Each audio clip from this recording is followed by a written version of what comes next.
नाज़रीन, हम आपको बता दें कि 3 दिन कबल कोची केरला के जवाहर लाल स्टेडियम में 12,000 डांसर्स के साथ एक शानदार भरतनाट्यम प्रोग्राम मुनक्किद हुआ।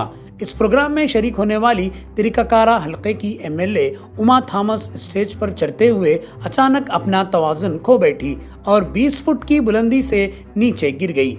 शदीद जख्मी होने के बाद इन्हें फौरी तौर पर अस्पताल मुंतकिल किया गया, जहां वो आईसीयू में वेंटिलेटर पर ज़ेरे इलाज है।